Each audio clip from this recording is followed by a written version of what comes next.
Imperial Valley Press, April 15, 1912. Titanic liner suffers when it hits an iceberg. By United Press Associations, New York, April 15th.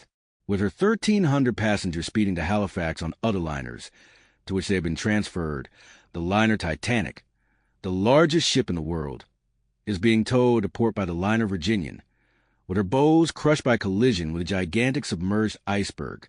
According to a brief wireless message received through the Cape Race, St. John's and Siskinset stations, the disaster and transfer of passengers was accomplished without loss of life or injury.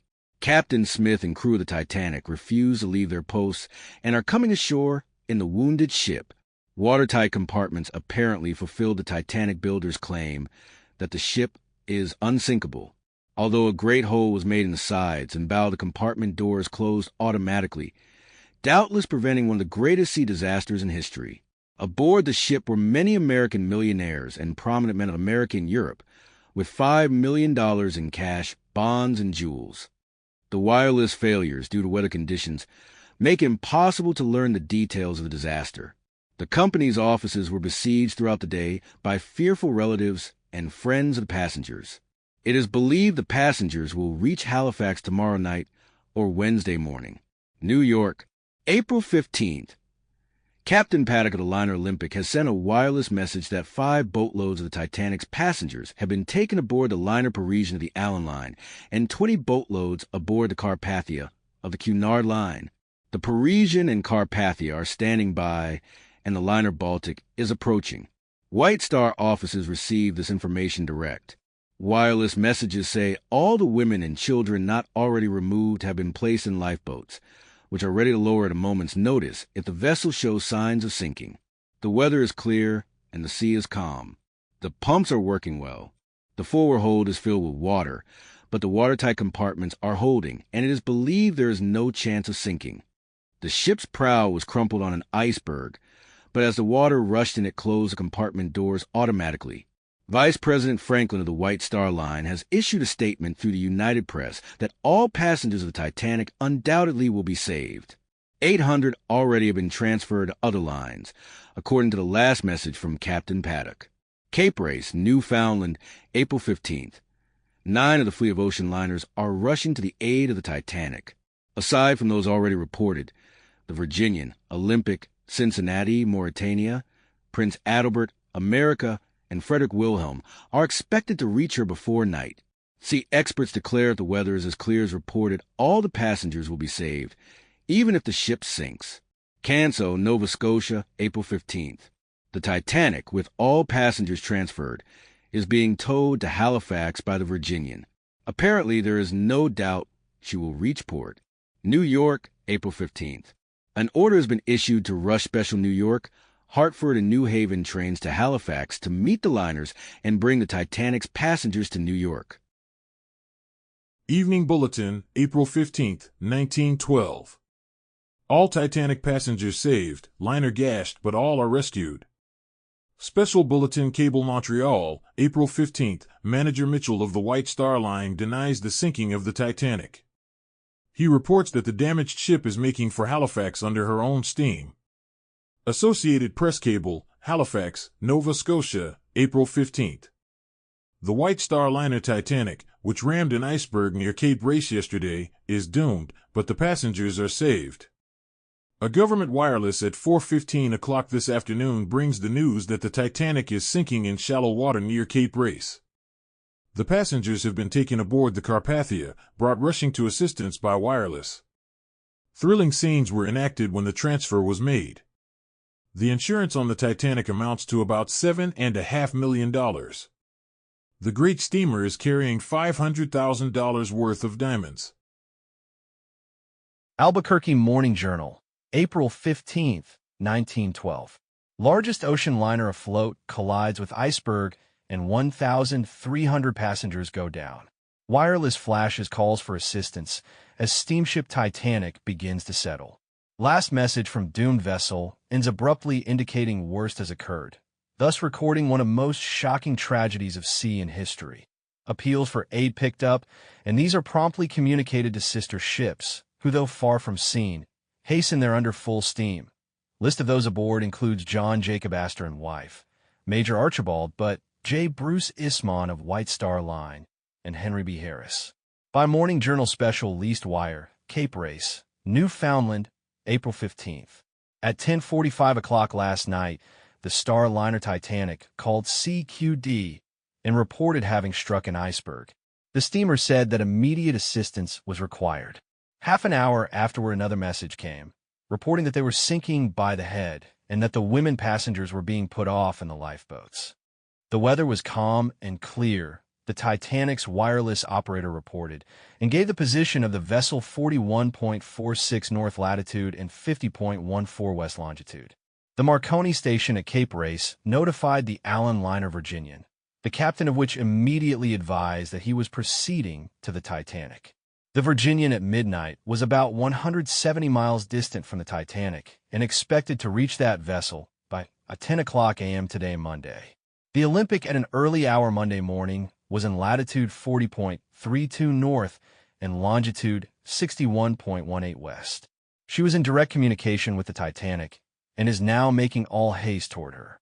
The steamship Baltic also reported herself as about 200 miles east of the Titanic and was making all possible speed toward her. The last signals from the Titanic were heard by the Virginian at 12:27 o'clock a.m. The wireless operator on the Virginian says the signals were blurred and ended abruptly. By Morning Journal Special Leased Wire, Montreal, April 14th. The new White Star liner Titanic is reported, and advice is received here late tonight, to have struck an iceberg. The news was received at the Allen Line offices here in a wireless message from the captain of the steamer Virginian of that line. It was stated that the Virginian had been in wireless communication with the Titanic, that she had reported being in collision with an iceberg and asked for assistance.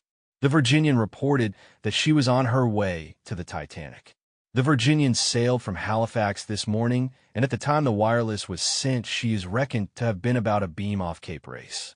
She has 900 passengers on board, but can accommodate 900 of the Titanic's passengers if their removal be necessary.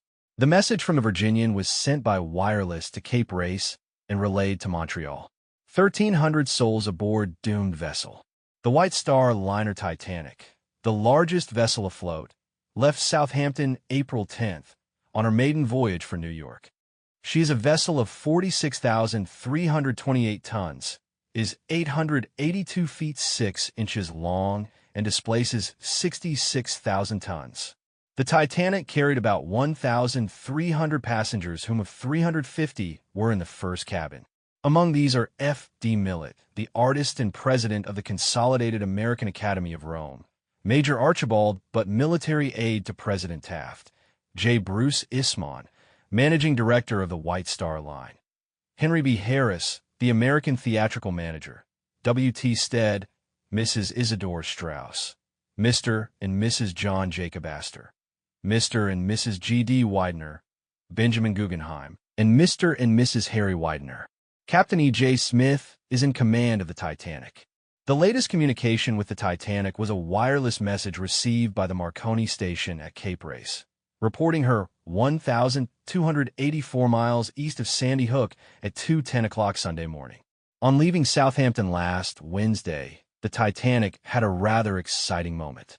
While passing the White Star liner Oceanic and the American liner New York, which were berthed alongside each other, the suction of the Titanic's triple screws dragged the New York from her moorings. Her stern swung into midstream and narrowly escaped striking the Titanic. The Titanic has accommodations for 3,500 passengers and carries a crew of 860. That icebergs are prevalent in the Atlantic just now was made known today when it was learned that the Cunard liner Carmania and the French liner Niagara had adventures with them last week. The Niagara had several plate stoves and off Grand Banks last Thursday, and the Carmania herself had an exciting day threading her way through the flows. White Star officers in ignorance of accident. New York, April 14th. The White Star Line officials here had received no notice tonight of an accident to the Titanic until notified of the dispatches from Montreal. The last wireless message from the liner was received at 11 o'clock this morning, giving her position as 500 miles southeast of Cape Race at 2 a.m. today. The Tacoma Times, April 16, 1912. Astor's millions didn't help him when Titanic sunk. New York, April 16. Just 4 hours as nearly as can be figured after a great white iceberg riding silent and all but concealed through the night. The great mass of it below the water crossed the bow of the Titanic, biggest and finest of ships, the thing that man made, acknowledged defeat to the awful thing made of God, and sank beneath the waves. Down to the bottom of the sea 2 miles below the surface of the water, 900 miles from shore, the magnificent $10 million floating palace sank, with the majority of its billion-dollar passenger list and its $5 millions worth of jewels. It was the maiden trip of the Titanic from Southampton to New York, and millionaires and multimillionaires had crowded to share the distinction of the trip. It was Sunday night, and calm. There was music on board, a concert in the main auditorium. In many of the men's staterooms was the rattle of poker chips, the click of ice in tall glasses. Smoke circles through the room. In steamer chairs on deck, couples still lingered. There were lovers and couples newly married. There were couples past middle life who read the latest book under the electric lights. There was gambling and music and dancing and love-making and plans for gigantic business schemes, and letters being written, Bibles being read, religious services going on, then the crash, terrific, terrifying. On shore, wireless operators into tiny coops on tall buildings caught the fatal call, CDQ, come quick, distress. The operator and the Allen liner Virginian, 300 miles away, caught the call, verified it, got the location, then grabbed the speaking tube and bellowed excitedly to the mate. Speaking tubes reared through the boat. The helmsman caught his chart and his wheel with one move. The engines leaped into action. The firemen and stokers jumped to their place and began working like mad. More speed. Came the order from above, and the men below obeyed. On the Carpathian, 200 miles away, the Olympic and other vessels, the same scene ensued. Then started the race for the doomed vessel. It was 10 hours away. Could the vessel last that long? On shore, friends and relatives clamored at the steamship offices for news. The officials kept up their courage by talking of watertight compartments and non-sinkable construction. They hoped against hope. One bulletin floating in oversea that the Carpathian had taken off 800 people and that the other boats had reached the wrecked ship kept their spirits up till night. Then came the worst, a wireless from the Carpathian. Titanic sunk. Only wreckage on sea when we arrived. Picked up 866 people in boats. Rest probably sunk. What mad scene happened on board the ship when the 800 who were saved were selected from the 1,200 who went down to death cannot be learned until the Carpathian or the Virginian reaches land. There were millionaires and multimillionaires on board when the boat steamed majestically out of Southampton, its powerful triple-screw propellers churning the water into fury. There were none when the vessel struck. There were then just 2,100 plain men and women with lives to save and souls to redeem.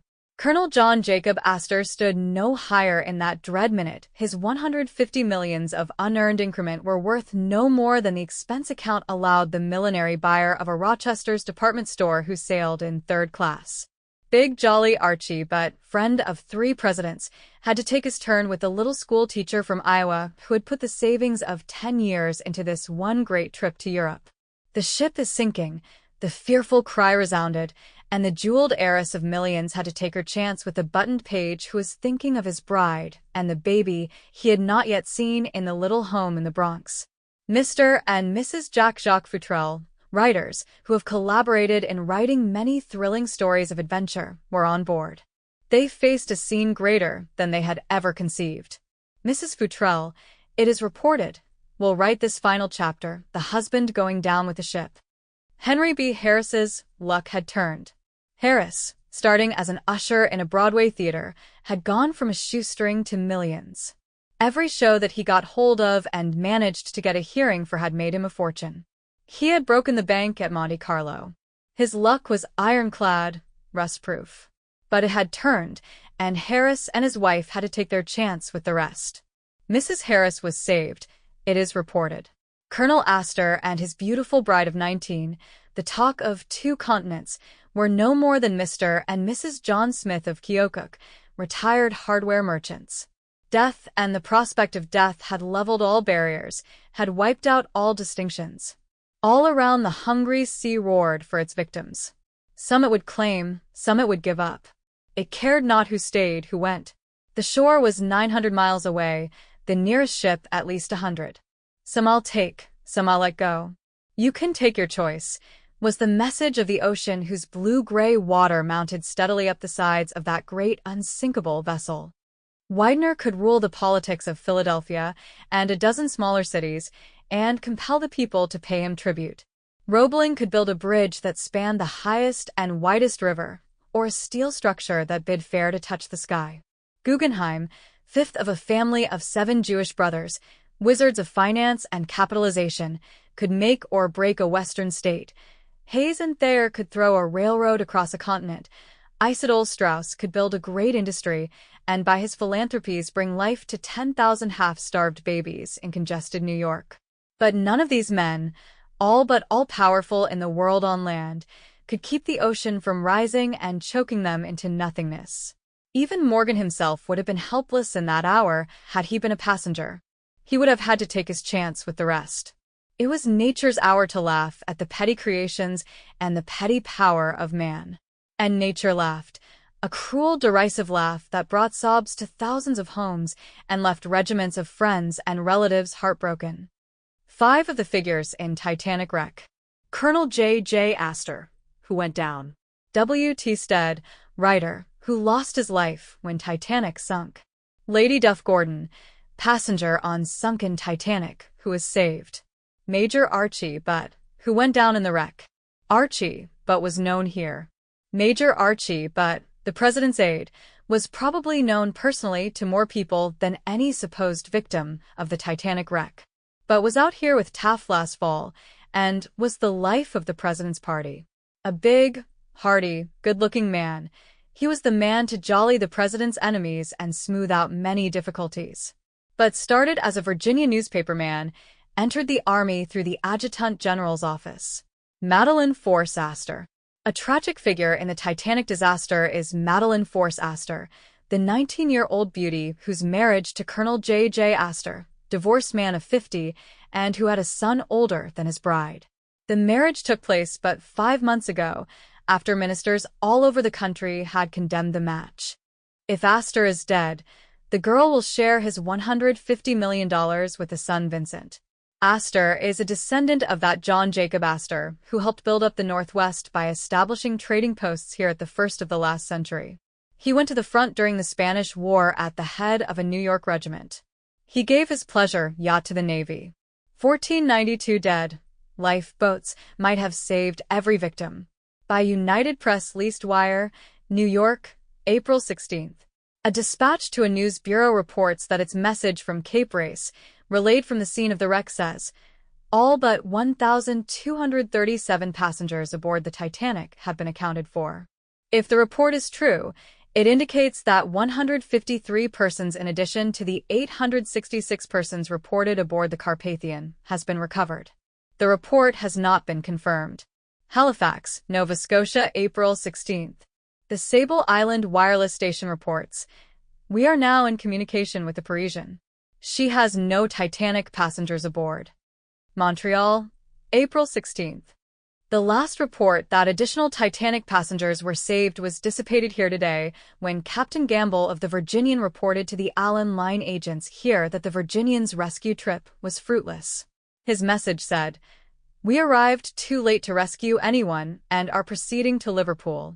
This is accepted as meaning that all the passengers went down except the survivors aboard the Carpathian.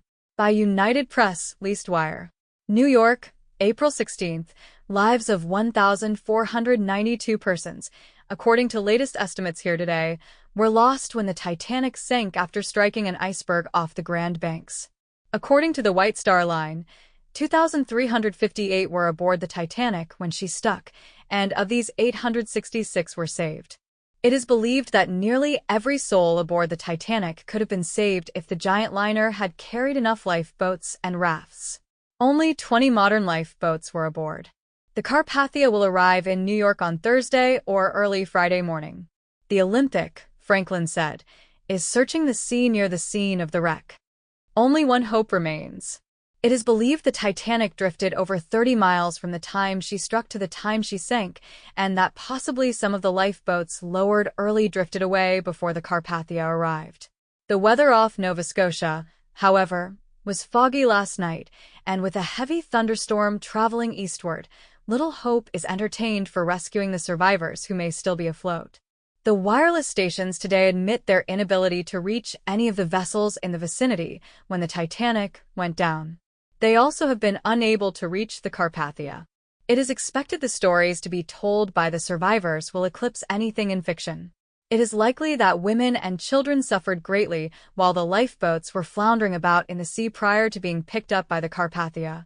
The stock market was nervous early in the day because of the disaster, but the early depression was followed by a fair recovery. New York, April 16th. All New York is stunned today by the appalling loss of life on the Titanic. A long line of hysterical men, women, and children besieged the offices of the White Star Line begging for some definite information. The police had to be called out. Company is censured. Relatives of the missing passengers bitterly denounced the company for having deliberately withheld news of the disaster when they were reasonably certain that the Titanic had gone down. Company officials defended their action by saying they did not feel justified in alarming the world until positive confirmation had been received. Reports today indicate that the male passengers, millionaires and peasants alike, went to their doom like men. There was no class distinction, the women in the steerage being given the same chance as the wives of the multimillionaires in the first cabins. The announcement last night that the Titanic had sunk brought thousands of persons from the theaters and restaurants, where relatives were celebrating their supposed escape. Vincent Astor weeps. Vincent Astor, son of John Jacob Astor, with A.J. Biddle, Philadelphia banker, hurried to Vice President Franklin's office.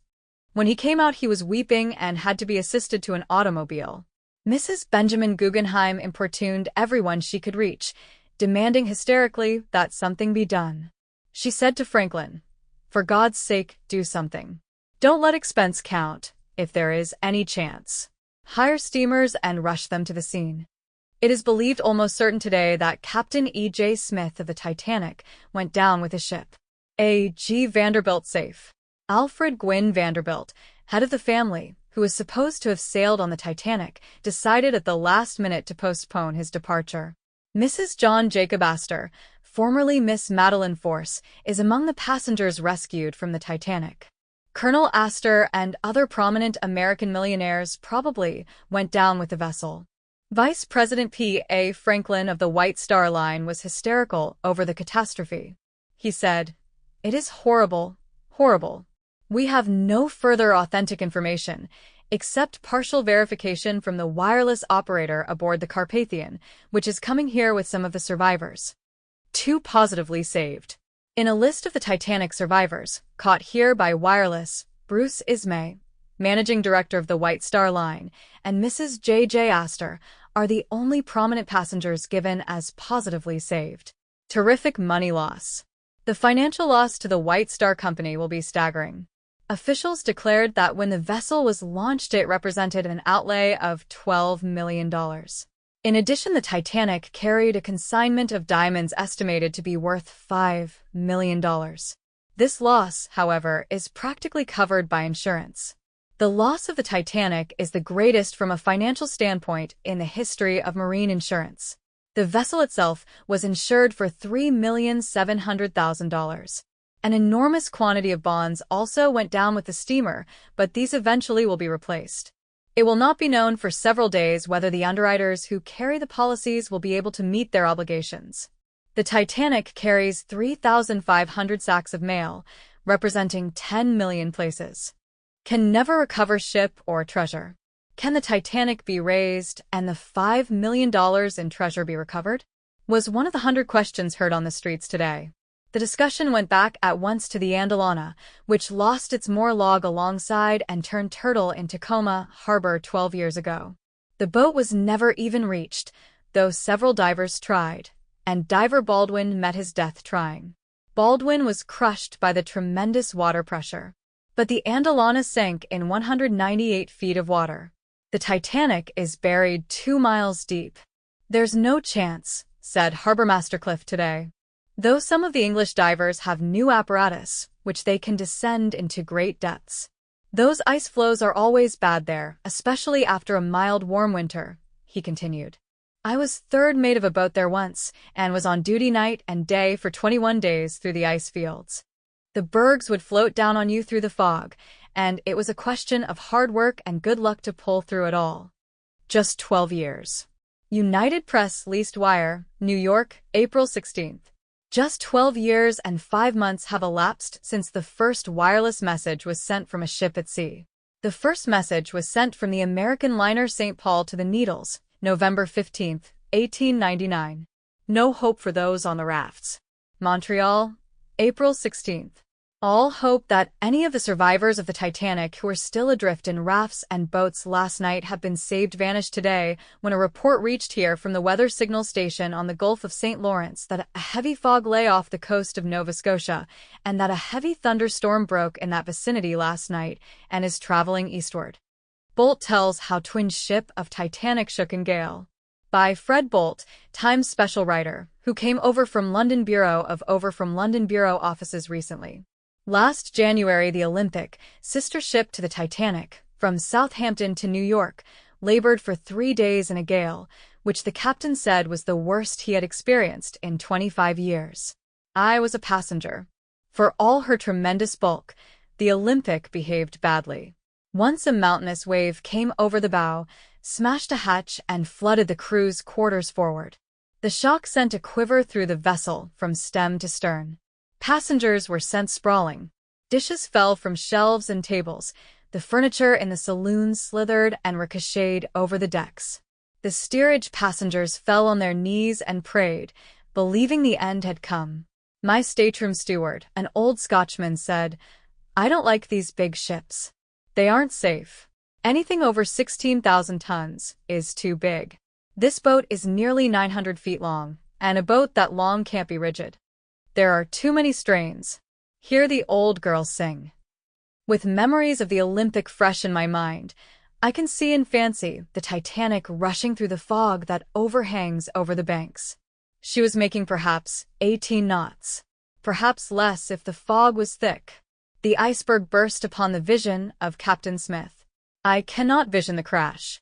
I can only imagine the sharp work of the captain on the bridge, the jangling of the bells in the engine room, the quiver that must have run through the ship as the engines were reversed.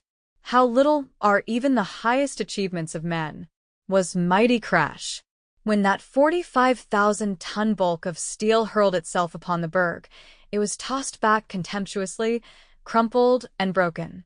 I say I cannot vision the crash, but in the ears of fancy I can hear the sharp, insistent calling of wireless CDQ, CDQ.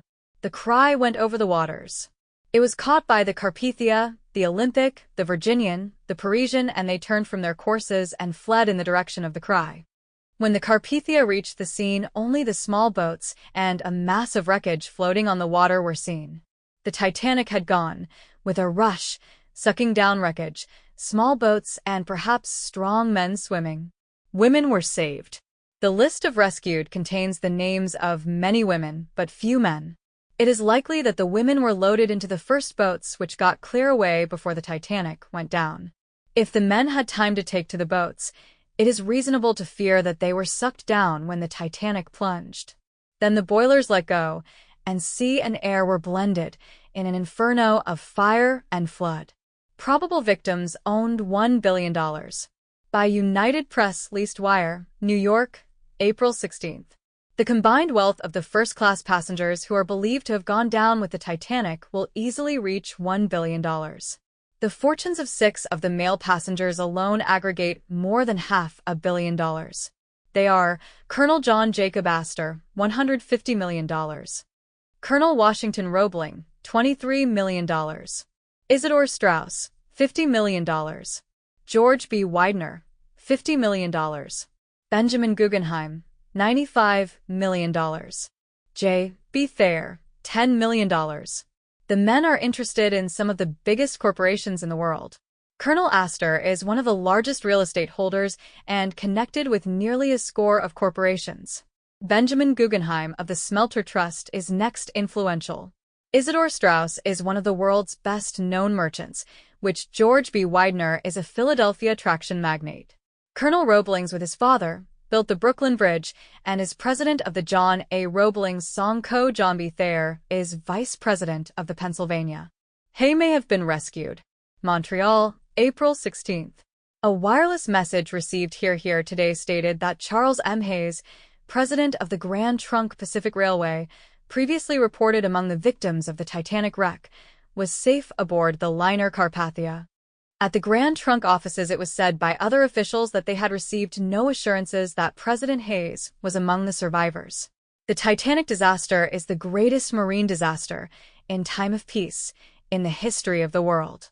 The best obtainable report of the loss is lives lost, about 1,500. Cost to build Titanic, $10 million. Estimated value of jewels carried by women passengers placed at $5 million. Value of baggage and mail $2 million. Loss from probable lawsuits and litigation, $5 million.